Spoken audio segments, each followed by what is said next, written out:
نبی پاک کے پھپھی کے بیٹے تھے حضرت زبیر بن عوام رضی اللہ تعالیٰ، وہ انتقال کر گئے.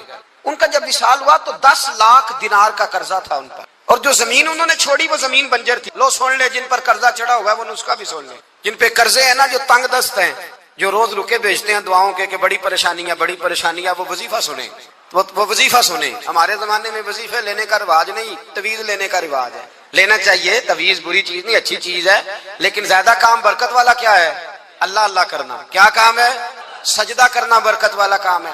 حضرت عبداللہ بن جعفر طیار کہتے ہیں میں نے قرضہ لینا تھا زبیر بن عوام سے. وہ وصال کر گئے. میں ان کے بیٹے کے پاس گیا، عبداللہ بن زبیر کے پاس. میں نے کہا پیسے لینے تھے. کہا بالکل لینے ہیں. میرے ابا جی مجھے وصیت کر کے گئے، لکھ کے گئے کہ یہ پیسے دینے، اور وہ یہ لکھ کے گئے ہیں میں زندگی بھر کوشش کرتا رہا ہوں، ادا نہیں ہو سکے. بیٹا تیری ذمہ داری ہے میرے قرضے ادا کرنا. عبداللہ بن زبیر رضی اللہ تعالیٰ عنہ کہنے لگے میں انشاءاللہ آپ کی رقم دے دوں گا. تو عبداللہ بن جعفر طیار کہنے لگے بھائی ہم دونوں آپس میں ہیں، کوئی شے نہیں چھوڑ کے گئے آپ کے ابا جی، کوئی چیز نہیں. توجہ ہے میری بات پر؟ یہ صحابہ کا ذرا انداز دیکھیے گا بندگی کا، کوئی چیز نہیں چھوڑی. حضرت زبیر بن عوام کہنے لگے ایک زمین کا ٹکڑا ہے وہ بھی بنجر ہے، اس میں بھی کوئی کھیتی نہیں اگتی، سبزہ نہیں ہوتا، بنجر ہے، پانی کوئی نہیں، اور وہ اتنی خشک ریتلی زمین ہے کہ بڑا مشکل کام ہے وہاں سیراب کرنا، بے آباد زمین ہے. حضرت سیدنا عبداللہ بن جعفر کہنے لگے تو اس طرح کر، وہ مجھے ساری نہ دے، اس میں سے تھوڑی سی مجھے دے دے، میں 10 لاکھ دینار کے عوض وہی رکھ لیتا، تیرے باپ کا قرضہ ادا ہو گیا، دے تو صحیح. انہوں نے کہا آپ کیا کریں گے، وہ تو کسی کام کی نہیں، چند کوڑیوں کی بھی نہیں، پر میں مجھے دے دو، میں جانوں اور میرا کام جانے. او بھائی یہ تھے بندگی والے لوگ، یہ تھے جن کا رب سے رشتہ ہے، جنہوں نے حضور کے صلی اللہ علیہ وسلم کے پاس بیٹھ کر بندگی سیکھی تھی. کہتے زمین کا ٹکڑا لے لیا، بنجر بے آباد ریتلی زمین. جب میرے حصے میں آئی پہلے دن اپنے غلام سے کہنے لگے جو جگہ تجھے زیادہ سخت لگتی ہے نا وہاں میرا مصلی بچھا دے، جو تجھے زیادہ بنجر بے آباد لگتی ہے وہاں مصلی بچھا، مصلی بچھا. غلام نے مصلی بچھایا تو عبداللہ بن جعفر نے اللہ اکبر کہہ کے نیت باندھی. یہ حضرت جعفر طیار کے بیٹے ہیں، حضرت علی کے بھتیجے. انہوں نے نیت باندھی نماز کی، سر سجدے میں رکھا، رونے لگے، کہنے لگے اللہ میں بھی تیرا بندہ اور جس سے لینے تھے وہ بھی تیرا بندہ، خدا بندہ ہمارے درمیان مہربانی فرما، کرم نوازی کر، رحمت کا فیصلہ فرما. اتنا روئے کہ مصلی بھیگ گیا. کہتے اتنا تڑپ رہے تھے کہ صحابہ اکٹھے ہو گئے ان کے گرد، مصلی بھیگ گیا. جب بھیگا ہوا مصلی نماز مکمل کر کے اٹھایا نا، کہتے مصلی اٹھایا تو نیچے سے اللہ نے پانی کا چشمہ جاری فرما دیا، اللہ نے پانی کا چشمہ جاری کر دیا. فرمایا بناؤ حوض، کرو کھیتیاں سیراب. فرماتے ہیں جہاں ایک درخت نہیں اگتا تھا اللہ نے پورا باغ اگا دیا، جہاں ایک پھل نہیں ہوتا تھا وہاں عالی شان پھل لگ گئے، قرضے بھی ادا ہوئے. حضرت زبیر بن عوام کے بچوں کے پاس مال دولت بھی بچ گیا. لوگ جب کہتے ہیں یہ ساری کس چیز کی برکت ہے، اور فرماتے یہ ساری سجدوں کی برکت، یہ رب کی بندگی کی برکت ہے جی. اس کی بارگاہ میں نماز پڑھنے کی مسلمان توجہ نہیں کرتا، توجہ نہیں. جاگ رہے ہیں آپ حضرات؟ یہاں کوئی حکومت اعلان کرے نا کہ ہر نماز کے بعد 500 روپیہ، کتنا جی؟ میرے خیال کسی بھی نہیں ہونا مسجد. اور خدا کے بندو بات سمجھو، رب فرماتا ہے تو مسجد آدھا میں تجھے برکت عطا کر، میں تجھے برکت دوں گا. میں ایک صحابی کہتے ہیں مجھے اکثر یہ حضور کا فرمان سنتا تو میرے دل میں خیال آتا آخر اللہ کس طرح برکت دیتا ہے اللہ آخر.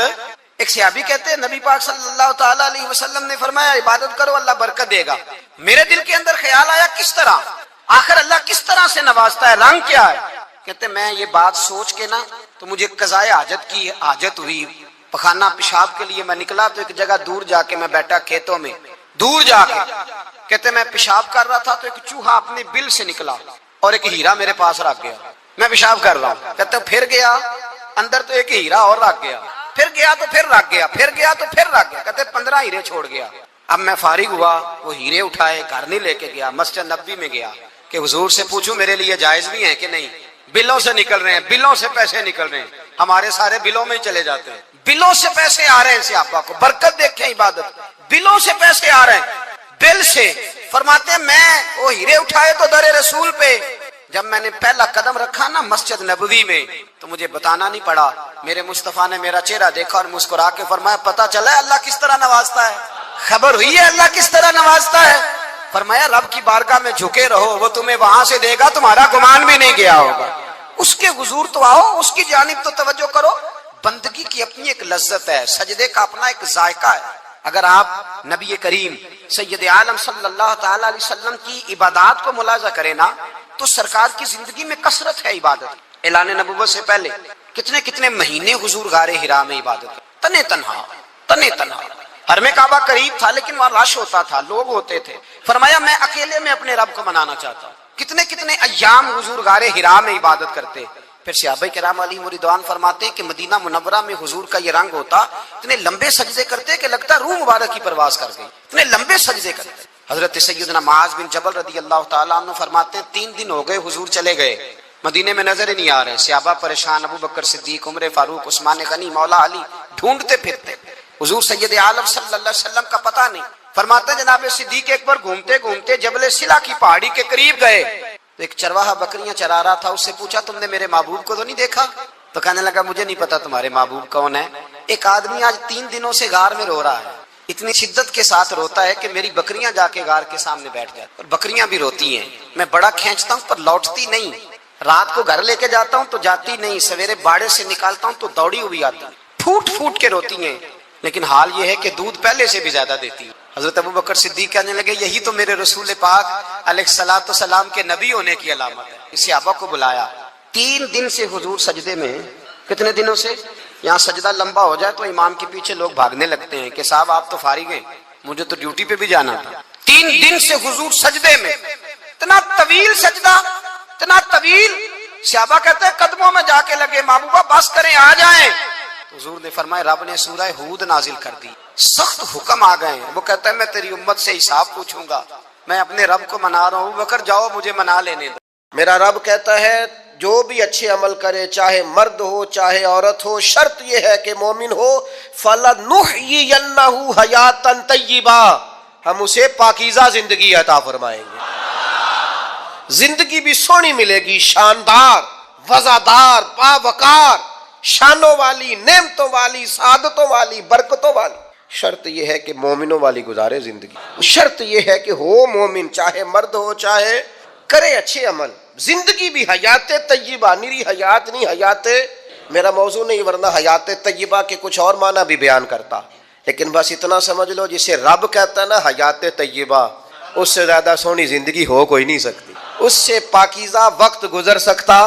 اچھا، اس آیہ کریمہ میں جنت کا وعدہ کر کے فرمایا وَأُخْرَى تُحِبُّونَهَا، اور فرمایا ایک نعمت تمہیں اللہ اور دے گا جو تمہیں بڑی پیاری ہے، جس کو تم بڑا محبوب رکھتے ہو، ایک دوسری نعمت وہ بھی اللہ تمہیں دے گا۔ وہ کیا ہے؟ نصر من اللہ وفتح قریب، فرمایا اللہ کی مدد جلدی آئے گی اور فتح تمہیں قریب ہو کے نصیب ہو جائے گی۔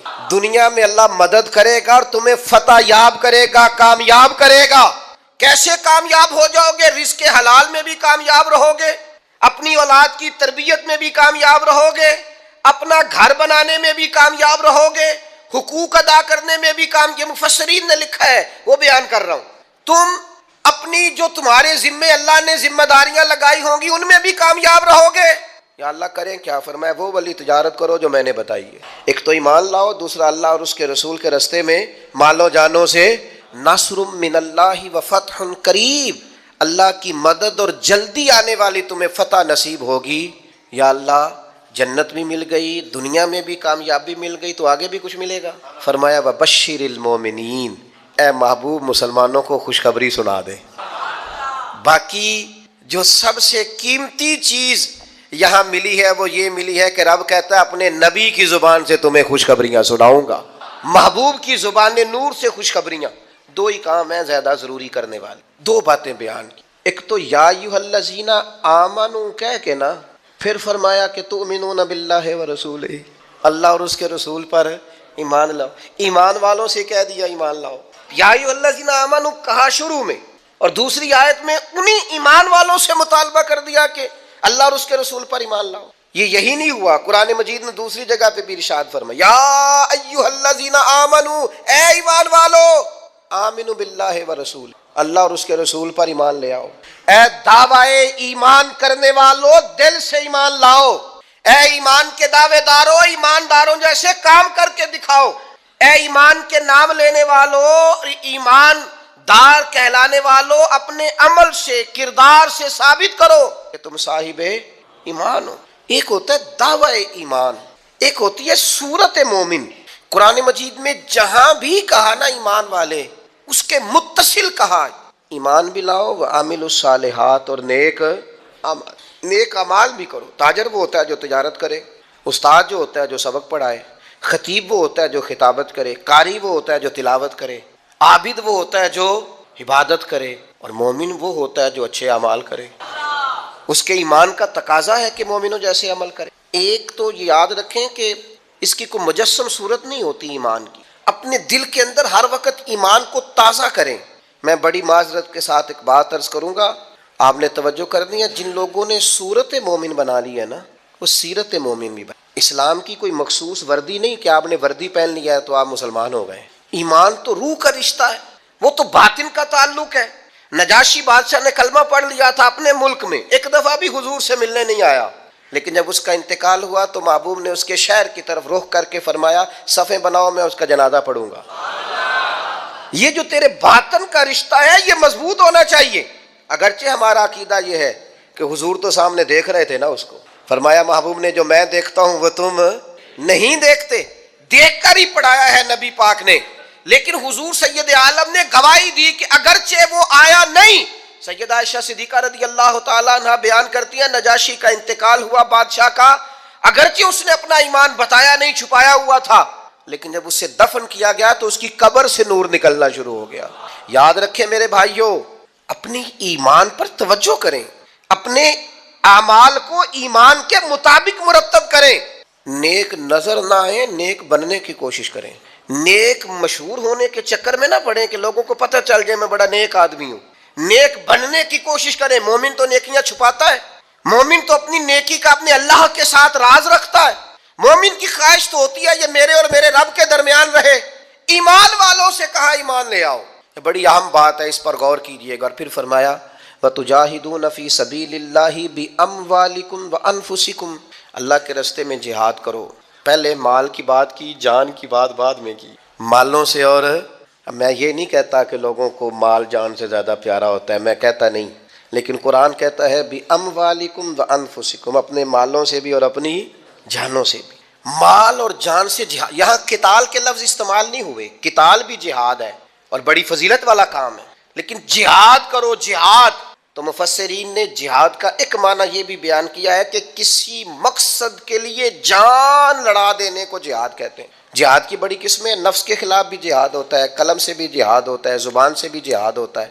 انسان کسی بھی کام کے لیے جب پوری جان لڑا دے تو اسے مجاہد کہا جاتا ہے۔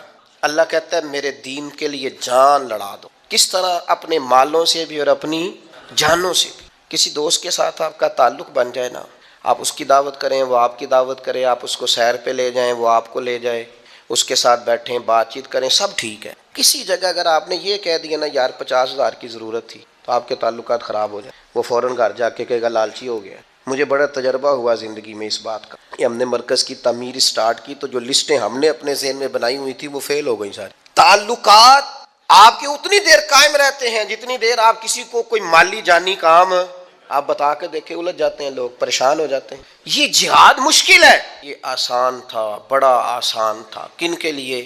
جن کے ایمان مضبوط تھے، یعنی حضرت صدیق اکبر تن کے کپڑے بھی اتار کے لے آئے حضور کی بارگاہ میں، ہر چیز لا کے پیش کر دی، سر پہ ٹوپی کوئی نہیں، پیروں میں جوتا کوئی نہیں، ٹاٹ کا لباس، اور کانٹے لے کے ان کے ساتھ اس ٹاٹ کے لباس کو سیا ہوا ہے، لا کے حضور کی بارگاہ میں سارا کچھ جب رکھ دیا تو حضرت جبریل امین حاضر بارگاہ ہوئے، عرض کی یا رسول اللہ رب فرماتا ہے، رب فرماتا ہے، یعنی خدا بندے سے خود پوچھے، رب فرماتا ہے کہ ابو بکر سے پوچھ کے بتائیں اپنے رب سے راضی ہے کہ ناراض ہے۔ یہ کل اللہ تو جانتا ہے، لیکن یہ لوگوں کو بتانا ہے کہ بندہ مومن کی، اس امت کے پہلے درویش کی شان کس طرح کی ہے۔ حضرت صدیق اکبر رو کے عرض کرنے لگے یا رسول اللہ میں اپنے رب سے بڑا ہی راضی ہوں، سارا کچھ دے کے قربان کر کے لٹا کے بڑا ہی راضی ہوں۔ بیان ہو کس زبان سے مرتبہ صدیق اکبر کا کہ محبوب خدا محبوب ہے صدیق اکبر کا، اور لٹایا راہ حق میں گھر کئی بار، اس محبت سے کئی بار، اس محبت سے لٹایا راہ حق میں گھر کئی بار، اس محبت سے کہ لٹ لٹ کر حسن گھر بن گیا صدیق اکبر کا۔ اللہ کے نام پہ نا، اللہ کے نام پہ۔ میں آپ کی خدمت میں عرض کروں، چھپی ہوئی نیکیاں بڑی قیمتی، جن کا کسی کو پتہ نہ ہو، اصل میں وہ خزانہ ہوتا ہے۔ سچ بتانا، ہمارے پاس جو پیسہ سرمایہ ہوتا ہے اس کا کسی کو پتہ ہوتا ہے؟ بالا نے بھی پوری گل نہیں دسی دی، ان کا کسی کو پتہ نہیں ہوتا۔ تو اگر نیکی کو خزانہ سمجھتے ہو تو پھر کسی کو پتہ نہیں ہونا چاہیے، اور اگر آپ بتاتے کون سی چیز ہے جس کی کوئی اہمیت معاذ اللہ نہ ہو، تو نیکیاں بتاتے ہو، کیا سمجھتے ہو نیکیوں کو؟ کر کے لوگوں کے سامنے اظہار کرتے ہو، کیا تم نے سمجھا ہے عبادت کو؟ دکھاتے پھرتے ہو، اظہار کرتے ہو، لوگوں کو بتا دیتے ہو میں نے یہ کام کیا ہے۔ اس کا مزہ لینا شروع کرو۔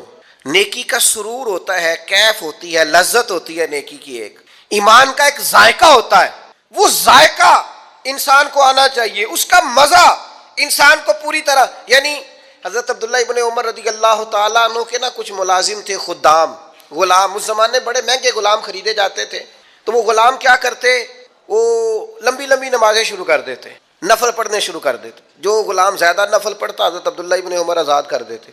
اب غلاموں کو کمزوری کا پتہ چل گیا، وہ لمبے نفل پڑھتے، آپ آزاد کر دیتے۔ ایک دن آپ کا بیٹا کہنے لگا، ابا جی یہ نہ آپ کے سامنے بڑے عابد بنتے ہیں، زاہد بنتے ہیں، آپ مہربان لوگ ہیں، آپ آزاد کر دیتے ہیں، بعد میں پتہ نہیں پوری 5 بھی پڑھتے ہیں کہ نہیں، دھوکہ دیتے ہیں آپ کو۔ حضرت عبداللہ ابن عمر کھل کے روئے، فرمانے لگے مجھے میرے رب کے نام پہ دھوکہ دیتے ہیں نا، میں تیار ہوں دھوکہ کھانے کو، ان سو کو روز دھوکے دیں، اس کے نام پہ دھوکہ دیتے ہیں نا، میں تیار ہوں۔ اللہ کے نام پہ دھوکہ دیتے ہیں، بسم اللہ، میں حاضر ہوں، میں تیار ہوں۔ بہت پہلے میں نے بات سنائی تھی، آج میرا دل کرتا ہے پھر سناؤں۔ حکیم الامت مفتی احمد یار خان صاحب نعیمی رحمۃ اللہ علیہ نے تفسیر نعیمی میں لکھا ہے، جب اللہ تعالیٰ نے حضرت ابراہیم علیہ السلام کو بہت سارے اونٹ دیے، بہت ساری بکریاں دیں، بہت ساری گائیں دیں، اور ساتھ کہا واتخذ اللہ ابراہیم خلیلا، ہم نے ابراہیم کو دوست بنایا ہے، تو فرشتے کہنے لگے یا اللہ جسے اتنا کچھ دے اس نے دوست تو بننا ہی ہوتا ہے۔ فرشتے نے کہا نا، انہوں نے پہلے بھی کہا تھا نا کہ یا اللہ یہ خون ریزیاں کریں کہ زمین میں اگر تو بنائے گا تو۔ فرمایا جاؤ جا کے میرے ابراہیم کا امتحان کر لو۔ فرشتہ آ گیا، اور آ کے اس نے کیا کیا، وہ بیٹھ گیا، بڑی بڑی فصل تھی اس کے بیچ، اور بیٹھ کے اس نے تسبیح پڑھنی شروع کر دی، سبحان اللہ والحمد للہ لا الہ الا اللہ واللہ اکبر، اللہ کا ذکر شروع کر دیا۔ نہ علماں وچ پھسا سانو تو یار دی گل سنا سانو، وہ ذکر کر رہا ہے۔ حضرت ابراہیم علیہ السلام نے مچلتے دوڑ، ادھر دیکھو میری طرف، بندہ خود کتنا بھی ذاکر کیوں نہ ہو، کبھی کبھی کسی کے منہ سے یار کا ذکر بڑا ہی پیارا لگتا ہے۔ میں نے ایک محفل میں حاضر تھا تو نعت خواہ نعت پڑھ رہا تھا،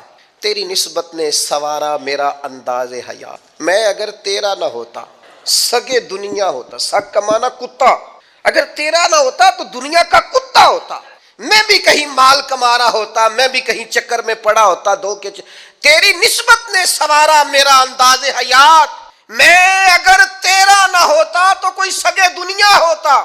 تو میری طرح کے کئی لوگ تھے جو کچھ نہیں ہیں اور اس کے نام پر بڑا کچھ ہے، تو وہ دل تھوڑا لگ سا گیا، کیفیت بن گئی، کوئی آنسو درد بن کے ٹپکنے لگے۔ میرے ساتھ ایک دوست بیٹھے تھے، میں نے ان سے کہا یار آج بڑا مزہ آیا نعت، وہ مینوں کہنے لگے نعت خواہ نے 40,000 لے آ جائے۔ میں نے کہا تو جھٹ کو کھلو جانا سی، پہلے دیندے ہو پھر شکوے کردے ہو، اور میں نے کہا ذرا ٹھہر جا، ٹھہر کے بتا، تھوڑا مزہ تو لے لینے دے، کبھی کبھی کسی کے منہ سے سننا اچھا بڑا لگتا ہے۔